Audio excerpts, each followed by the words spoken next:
तो hello guys ᱤᱧᱟᱹᱜ mini blog रे आपे को आडे सागुन दाराम तीन चला कना इन मारते गाछी गोटा दा हाजी चेदा से थारी आर छातार साब कते इन चला कना मारते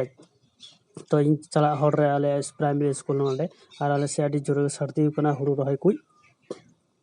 तो हुरु रहाय को नेल दरी खान गया पे माठ करे जे हुरु को रहाय दा ओना साइड ते ना नो हलागी दा कदा तो निये कोडे पुरो दा बान थे कना ओना खातिर बाको रहाय दरी का थे तो हला म नीदे से गे दा कदा तो ओना खातिर ते दा चापी चबा कदा तो नोन ते पे नेल दरी का निये सा दो दक्षिण माठ कना निये को दो पुरो दक्षिण माठ निये सा दो आर ओंडे आले गाछी गोडा तो गाछी गोडा नेल दरी कना पे दा पुरो पेरेक कना तो ओना गाछी गोडा दा गे हंजी हि तिnya तो अब नेल दरी का निये को पुरो हुरु को रहाय सोच केदा प्राय को मी बारिया गे बाको सोच चबा कदा आर नोंडे इन गाछी गोडा रे पुरो आयमा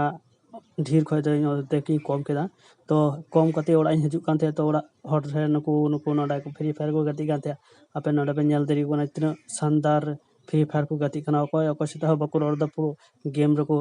ढुको चबा कना ताना उठा कोड़ा दा नेल दरी इतना स्पीड ती लावे ते तो बेसी देरी बा कते तले हर चीज बेना नुकु निये दो आदो किछु बई मेना तो जय हिंद जय भारत।